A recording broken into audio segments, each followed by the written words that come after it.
حضرت مولا علی سے حضور نے بالخصوص فرمایا تھا کہ اے شیر خدا، ہمیشہ جب تک تمہاری زندگی ہے 2 قربانیاں کرنا، ایک اپنی طرف سے قربانی کرنا اور ایک میری طرف سے قربانی کرنا۔ زندگی کے آخری قربانی تک، آخری سال تک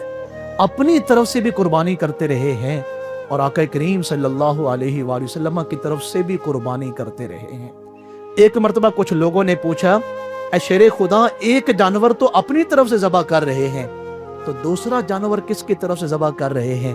تو حضرت شیر خدا نے فرمایا، ان کی طرف سے جن کی وجہ سے اللہ نے میری قربانی کو قبول فرمانا ہے۔ کیا ہی اچھا ہوتا سارے حضرات سبحان اللہ کہتے ہیں۔ آپ جانتے ہیں پچھلی امتوں کی قربانیاں کیسی ہوتی تھیں کہ وہ جانور کو ذبح کر کے صدقہ بھی اور قربانی بھی، اس کا گوشت کھلے آسمان کے نیچے رکھ دیتے، آسمان سے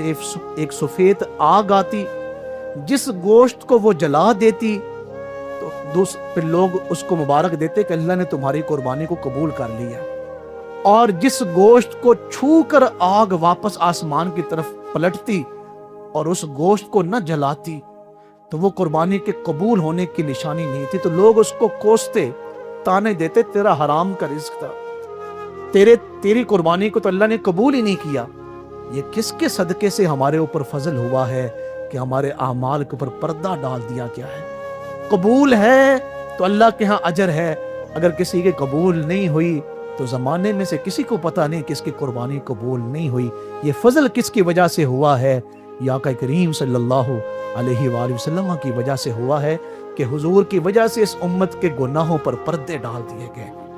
اس لیے حضرت شیر خدا فرماتے، ایک قربانی تو میں اپنی طرف سے کر رہا ہوں، دوسری قربانی میں ان کی طرف سے کر رہا ہوں جن کی وجہ سے اللہ نے میری قربانی کو قبول فرمانا ہے۔ تو اس لیے شارحین حدیث نے لکھا ہے، جو حصے والے جانور ہیں اس میں کم از کم ایک حصہ آقا کریم صلی اللہ علیہ وآلہ وسلم کی طرف سے رکھیں، تاکہ اگر کوئی کمی بیشی رہ بھی جائے تو پھر تمہاری قربانیوں کو نہیں دیکھا جائے گا، پھر جو قربانی حضور کی طرف سے ہو رہی ہے اس نسبت کی وجہ سے اللہ تمہاری قربانیوں کو بھی قبول فرمائے گا۔ اگر الگ سے جانور خرید کے اللہ کے حضور آقا کریم صلی اللہ علیہ وآلہ وسلم کی طرف سے آپ قربانی کر سکتے ہیں تو سبحان اللہ۔ تیسرا پہلو عرض کر رہا ہوں